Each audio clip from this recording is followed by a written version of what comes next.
Seigneur, ta parole est grande, elle demeure à jamais. Ta parole est infaillible, rien ne peut la supprimer. Bienvenue, chers spectateurs, bienvenue à tous nos spectateurs partout dans le monde, dans un nouvel épisode de notre émission quotidienne d'études Toute la Bible. Nous sommes arrivés dans notre étude du livre des Psaumes, au deuxième livre poétique dans l'Ancien Testament, en particulier les psaumes 114, 115, 116 et 117. Permettez-moi au début de l'épisode d'accueillir mon invité, le serviteur du Seigneur qui m'honore au studio, Frère Youssef Riyad. Bienvenue, Frère Youssef. Merci beaucoup, Frère Riyad. J'accueille aussi le public avec nous, soyez les bienvenus. Frère Youssef, le psaume 114, quel est son sujet? Il parle de la louange de Dieu pour avoir fait sortir son peuple du pays d'Égypte, et ceci d'une main forte et d'un bras étendu. Une louange pour l'exode d'Israël de l'Égypte par la main du Seigneur. Les versets 1 et 2 disent « Quand Israël est sorti d'Égypte, quand la famille de Jacob s'est éloignée d'un peuple étranger, Juda est devenu le sanctuaire de Dieu, Israël a été son domaine. » Tout en parlant de l'Exode, il parle aussi du Seigneur qui se tient au milieu du peuple après cela. Parlez-nous de l'histoire de l'Exode, de la rédemption et puis de la demeure du Seigneur au milieu du peuple. À propos, ce psaume-là était parmi les psaumes qui se chantaient à l'occasion de la fête de la Pâque. Et nous connaissons l'occasion de la fête de la Pâque, la sortie du peuple de la terre d'Égypte. Quand le Seigneur a fait sortir le peuple de la terre d'Égypte, dans le cantique que Moïse a chanté, il a parlé de sa sainte demeure. Et il a signalé qu'il allait préparer une demeure à Dieu, à ce grand Dieu qu'il a racheté. Et c'est comme si Moïse, l'homme de Dieu qui comprend la pensée de Dieu, a su qu'en fait la rédemption n'est pas un but en soi, mais un moyen pour atteindre un but. Et le but est justement que Dieu habite au milieu de son peuple. Et c'est pourquoi nous lisons dans l'Exode directement, après que la rédemption a eu lieu, que le projet du montage de la tente de la rencontre a commencé, et le livre ne se termine que par le montage de cette tente de la rencontre et la gloire du Seigneur remplit la maison. Parce que le but de Dieu de la rédemption n'est pas la rédemption en soi, mais qu'il ait une demeure au milieu de laquelle il puisse habiter, parce qu'il aime les hommes. Dans ta bonté, tu as conduit, tu as racheté ce peuple. Par ta puissance, tu le diriges vers ta sainte demeure. Oui. Le but de Dieu est d'habiter au milieu du peuple et la rédemption était le moyen. C'est vrai. Verset 3, la mer l'a vu et s'est enfuie, le Jourdain est retourné en arrière, les montagnes ont sauté comme des béliers, les collines comme des agneaux. Qu'as-tu, mer, pour t'enfuir? Et toi, Jourdain, pour retourner en arrière? Qu'avez-vous, montagne, pour sauter comme des béliers? Et vous, collines, comme des agneaux? Tremble donc, terre, devant le Seigneur, devant le Dieu de Jacob. Il change le rocher en étang, le roc en source d'eau. La grandeur du Seigneur en faisant sortir son peuple, soit en traversant la mer Rouge ou en traversant le Jourdain. Donnez-moi une idée sur cela. Eh bien, pour que le peuple soit délivré de la terre d'Égypte et qu'il entre dans sa terre, il fallait qu'il fasse deux grandes traversées. D'abord traverser la mer Rouge et être sauvé de l'Égypte, et il devait traverser le Jourdain pour entrer dans la terre d'héritage. Et ces deux images sont extrêmement merveilleuses à lire, mais nous n'avons pas de temps pour entrer dans les détails. Je me contente du titre. La traversée de la mer Rouge est une image de la mort du Christ pour nous, alors que la traversée du Jourdain est une image de notre mort à nous avec le Christ. Et lorsque nous lisons le Nouveau Testament, nous trouvons une bénédiction grâce à la mort du Christ pour nous. Il nous a séparés du monde. Satan a été vaincu par la mort du Christ pour nous. Mais il y a aussi une autre bénédiction que nous lisons dans Romains chapitre 6 et dans Colossiens chapitre 1 et 2. Notre mort nous-mêmes avec le Christ, afin de jouir du cercle de l'héritage. Ces deux images se complètent. Et entre la traversée de la mer Rouge et la traversée du Jourdain, nous voyons la grandeur de Dieu lorsqu'il est descendu sur le mont Sinaï.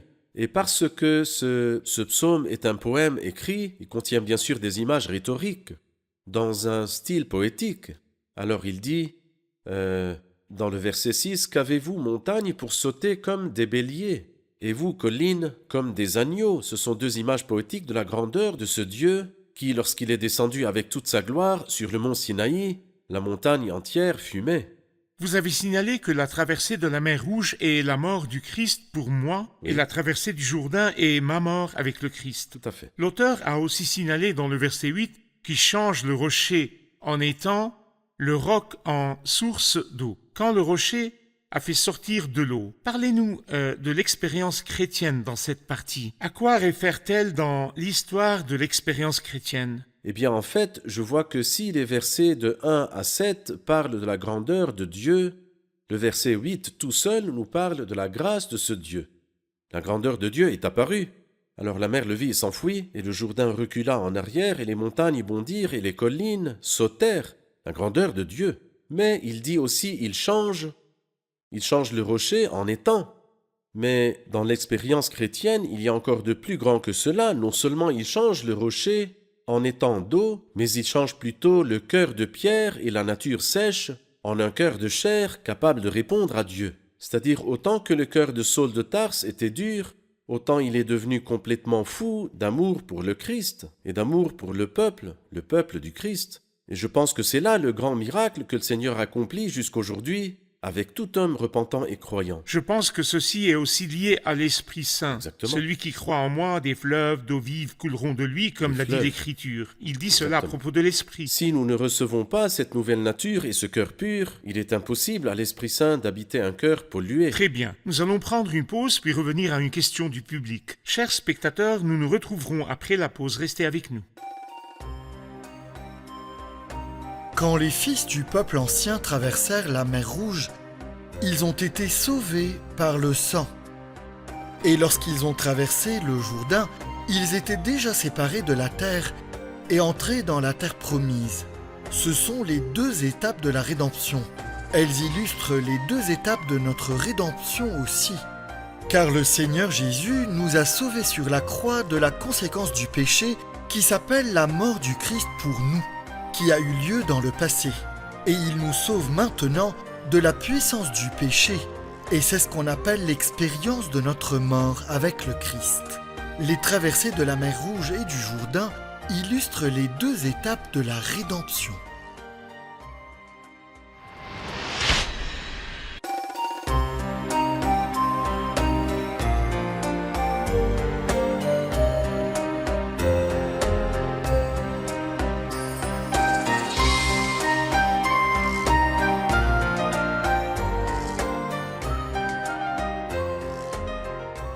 Nous revoici, chers spectateurs, pour prendre une question du public.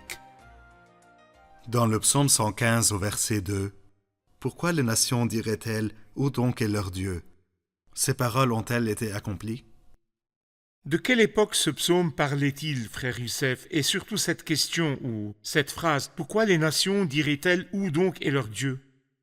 Je pense que cela a eu lieu plusieurs fois dans leur histoire, et aussi lorsque le Christ est venu lui-même et a été cloué sur la croix, beaucoup de gens ont trébuché, et on a dit si Dieu était avec lui, il ne l'aurait pas abandonné dans cette situation. Et cela aura lieu encore une fois dans les temps difficiles, lorsque cette nation traversera une très très grande tribulation. Et c'est pour cette raison que les nations se moqueront et diront « Où est leur Dieu ?» Mais quelle que soit la question et son temps, que ce soit dans le passé ou dans le présent, et aussi lorsque certaines personnes douteront de Dieu et de sa puissance et de sa grandeur et du futur dans les temps difficiles, eh bien la réponse est que notre Dieu est dans le ciel et il fait tout ce qu'il veut. Et c'est un principe merveilleux dont nous lisons par exemple dans le livre de Daniel au chapitre 5, lorsqu'il nous dit, plutôt au chapitre 4, il dit « J'ai béni le Très-Haut, j'ai célébré la louange et la gloire de celui qui vit éternellement, dont la domination est éternelle. Il agit comme il le désire, avec les corps célestes et avec les habitants de la terre. Il n'y a personne qui puisse lui résister et qui lui dise que fais-tu? Notre Dieu est au ciel et il fait tout ce qu'il veut. S'il veut par exemple nous sauver de la fournaise de feu, cela lui est très facile. S'il veut que nous brûlions, dans cela aussi il se glorifiera, non pas à nous, Éternel, non pas à nous, mais à ton nom donne gloire, notre Dieu est au ciel, et il fait tout ce qu'il veut. Notre Dieu est au ciel, il fait tout ce qu'il veut. Après cela, il fait une comparaison entre notre Dieu qui est dans le ciel et les dieux des hommes, leurs idoles. Verset 4, leurs idoles, ce n'est que de l'argent et de l'or. Elles sont faites par la main des hommes. Elles ont une bouche, mais ne parlent pas. Elles ont des yeux, mais ne voient pas. Elles ont des oreilles, mais n'entendent pas. Elles ont un nez, mais ne sentent pas. Elles ont des mains, mais ne touchent pas. Des pieds, mais ne marchent pas. Leur gosier ne produit aucun son. Ils leur ressemblent, ceux qui les fabriquent, tous ceux qui se confient en elles. Une comparaison entre le Seigneur et n'importe quel autre Dieu, et entre celui qui compte sur le Seigneur et celui qui compte sur ses dieux. Donnez-moi une idée sur cela, frère Youssef. Eh bien, si notre Dieu est au ciel et il fait tout ce qu'il veut, que font alors les idoles? Que font alors les dieux illusoires? Ici, il y a un septet qui dit, il dit, elles ont une bouche mais ne parlent pas. Numéro 2, ne voient pas. Numéro 3, n'entendent pas. 4, ne sentent pas. 5, ne touchent pas. 6, ne marchent pas. 7, ne produit pas de son. Elles ne font rien du tout. Rien du tout. Mais ce qui est triste est ce qu'il dit, il leur ressemble ceux qui les fabriquent.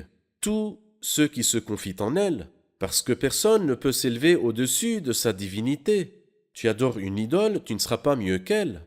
Tu adores un Dieu féroce et impur, tu seras alors féroce et tu seras impur. Tu ne peux pas du tout être plus haut que ton Dieu. Et c'est pourquoi dans Romains chapitre 1, lorsqu'ils ont adoré les reptiles, Dieu les a livrés à des passions déshonorantes. Et aujourd'hui, nous voyons certaines personnes qui sont caractérisées par la férocité et l'impureté. Et d'où est-ce qu'ils cherchent cela? Ils le cherchent de leur Dieu. Ils le cherchent de leur Dieu car ils adorent un Dieu impur et féroce. Vous voulez dire que les traits d'un Dieu s'appliquent sur celui qui l'adore? Je veux dire, où est ton idéal? Ton idéal est Dieu. Aurais-tu un idéal qui serait plus haut que ton Dieu? Alors toi, tu essayes tout ce que tu peux afin de te rapprocher de lui.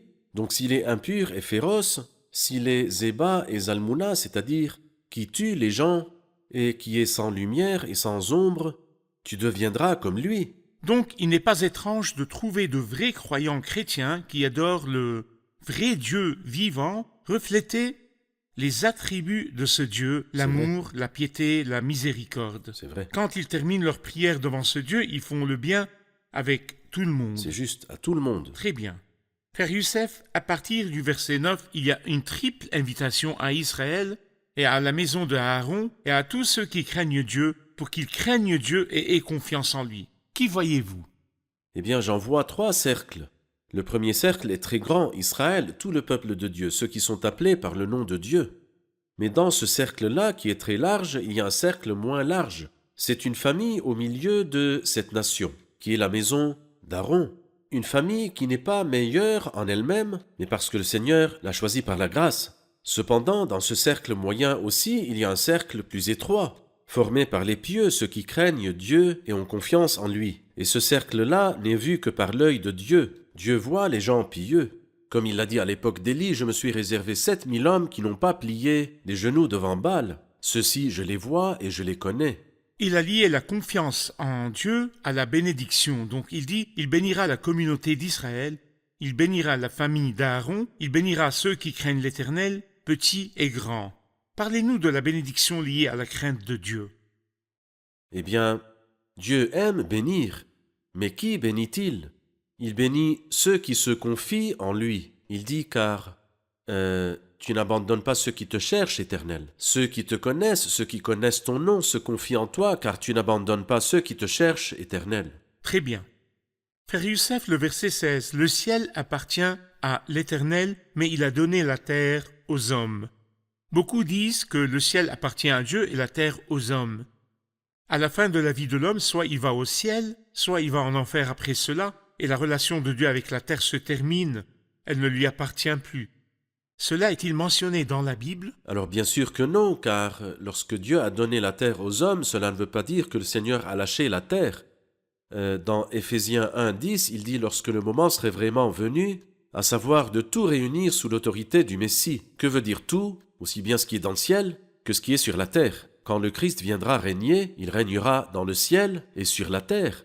Parce que le but de Dieu, lorsque le moment serait vraiment venu, est de tout réunir dans le Christ, ce qui est dans le ciel et ce qui est sur la terre. À ce moment-là, la prière que le Seigneur a enseignée à ses disciples s'accomplira. Que ta volonté soit faite sur la terre comme au ciel. Merci.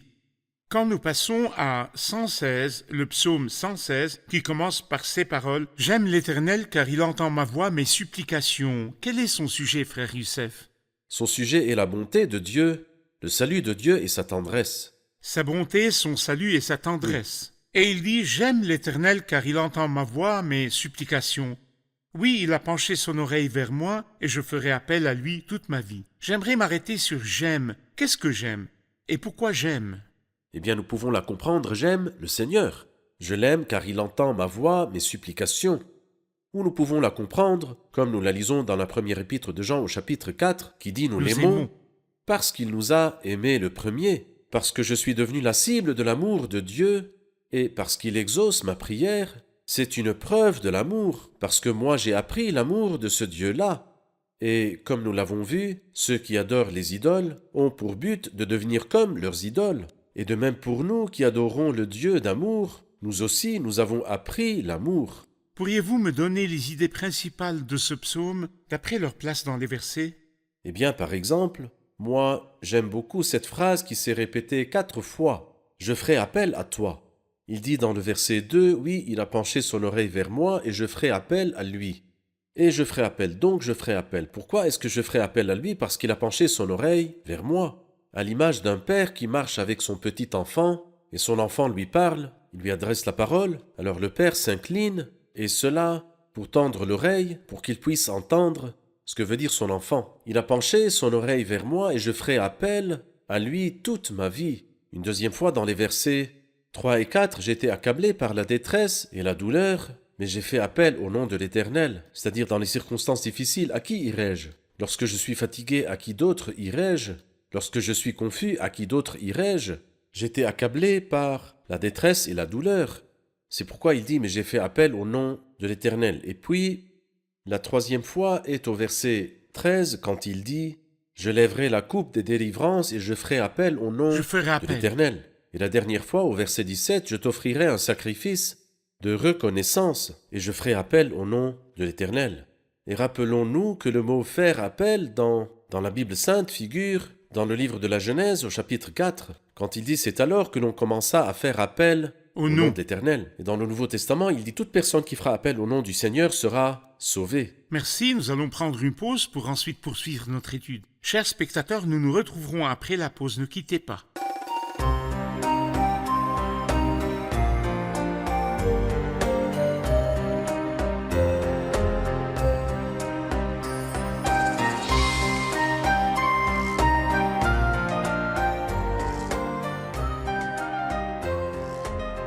Nous revoici, chers spectateurs, pour prendre une question du public. Au verset 13 et 14 du psaume 116, il dit « Je lèverai la coupe de délivrance et je ferai appel au nom de l'Éternel. J'accomplirai mes vœux envers l'Éternel, en présence de tout son peuple. La coupe de délivrance et j'accomplirai mes vœux. » Que veulent dire ces paroles, ainsi que pour nous dans le Nouveau Testament? Explication, frère Youssef.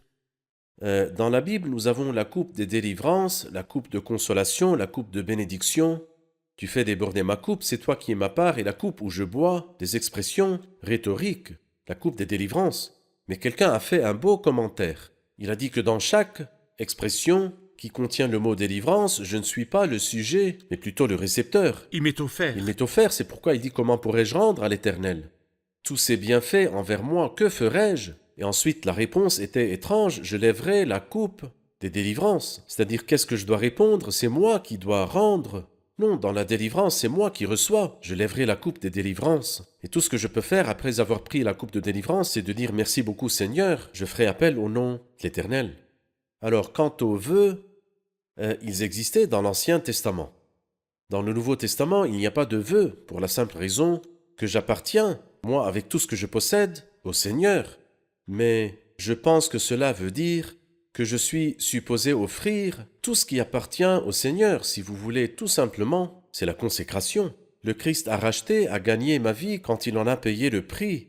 Mais est-ce que moi-même, je lui ai offert ma vie? C'est pourquoi le cantique dit « Seigneur, reçois ma vie, reçois la force de mon esprit et de mon âme. Toi, tu la possèdes quand tu en as payé le prix sur la croix, mais moi maintenant je te la donne de toute ma volonté et ma liberté, parce que tu la mérites. » Frère Youssef, quand nous allons au psaume 117, le plus petit des psaumes, qui dit « Louez l'Éternel, vous, toutes les nations, célébrez-le, vous, tous les peuples, car sa bonté est grande envers nous et sa vérité dure éternellement. Louez l'Éternel. » Je voudrais votre commentaire sur ce petit psaume. Eh bien, comme vous l'avez dit, c'est le psaume le plus court, et dans le livre des psaumes, nous trouvons le plus court chapitre et le plus long chapitre que nous allons voir très bientôt, et qui est le psaume 119. Alors bien que ce psaume-là soit très court, il est extrêmement merveilleux au point qu'il a été cité dans l'Épître aux Romains au chapitre 15. En effet, l'apôtre Paul a cité de ce psaume qui est très court un verset, parce que son sujet est extrêmement beau. Et quel est ce très beau sujet? Certains attaquent l'idée du règne millénaire, considérant que c'est un règne qui concerne Israël. Mais la vérité est que le règne du Christ est sur toute la terre, il ne concerne pas Israël seul. Israël ne va pas seul être béni, pas du tout. L'Égypte va-t-elle être bénie? Bien sûr. La Syrie va-t-elle être bénie? Bien sûr. Non, que dit-il ici? Louez l'Éternel, vous, toutes les nations, célébrez-le, vous, tous les peuples. Il n'y a pas que les gens qui vont se réjouir, mais aussi le désert. Les arbres du champ aussi vont se réjouir. Tout va se réjouir. Ce sont les temps de la liberté. La création a l'espérance d'être libérée de l'esclavage de la corruption. Or, jusqu'à maintenant, la création tout entière soupire et souffre les douleurs de l'accouchement. Aura-t-elle la liberté? La réponse est oui, dans le bienheureux règne du Christ. Lorsque toute la création chantera, quand tous les arbres battront des mains, quand tous les fleuves se réjouiront, cela arrivera bientôt lorsque le Seigneur régnera sur toutes les nations. Nous voulons aussi préciser que la grande différence entre l'Église et le bienheureux règne millénaire qui inclut le monde entier est que l'Église est représentée par chaque tribu et langue et peuple et nation de toutes les tribus. Donc la louange dans l'Église est de toute tribu, de toute langue, de tout peuple et de toute nation. Mais dans le règne millénaire, toutes les tribus et toutes les langues pliera le genou devant le Seigneur Jésus-Christ. Et toute langue reconnaîtra que Jésus-Christ est le Seigneur à la gloire de Dieu le Père. Et il est clair que dans cette période, il y a une distinction entre le peuple terrestre et toutes les nations et tous les peuples, alors que dans l'Église, il n'y a pas de différence entre l'un et l'autre, car tous sont un dans le Christ Jésus. Et bien sûr, la grande erreur est de mélanger tout ce qui se dit de l'Église et ce qui se dit du règne millénaire. Il faut dissocier l'Église de tout ce qui a rapport avec le règne millénaire. Très bien. Il mentionne la bonté et la vérité dans le verset 2, « Car sa bonté est grande envers nous et sa vérité dure éternellement. Louez l'Éternel. » Quelle est la relation de la bonté et la vérité avec le règne parfait et global du Christ dans le futur? Eh bien, sans doute tous les dons de Dieu découlent de sa bonté, mais ces dons-là découlent aussi de sa vérité parce qu'il a fait des promesses. Il a conclu une alliance avec Abraham, par exemple, l'alliance abrahamique, et aussi une alliance avec David. Dieu est-il fidèle dans ses promesses? Bien sûr, je ne reviens pas sur mes promesses. Oui, Dieu ne revient pas sur ses promesses, et c'est pourquoi ce psaume-là commence par ces paroles « Louez l'Éternel » et se termine par « Louer l'Éternel » malgré sa petitesse, 2 versets.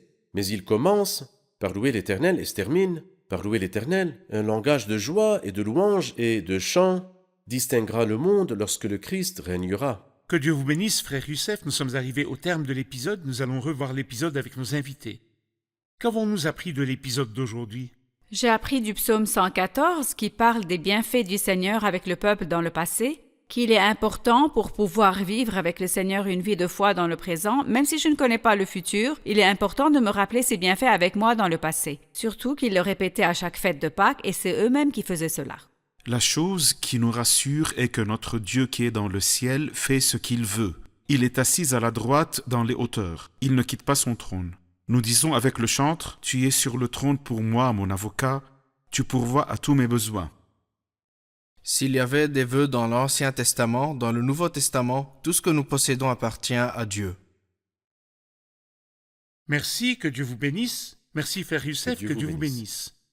Chers spectateurs, nous avons appris de la parole de Dieu dans l'épisode d'aujourd'hui que je lèverai la coupe des délivrances et je ferai appel au nom de l'Éternel. Pour faire appel et s'approcher de Dieu et adorer Dieu, il faut recevoir la coupe des délivrances de la main du Seigneur.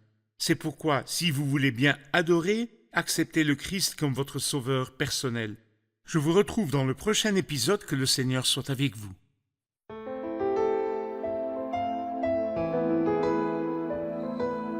Seigneur, ta parole est grande, elle demeure à jamais. Ta parole est infaillible, rien ne peut la supprimer.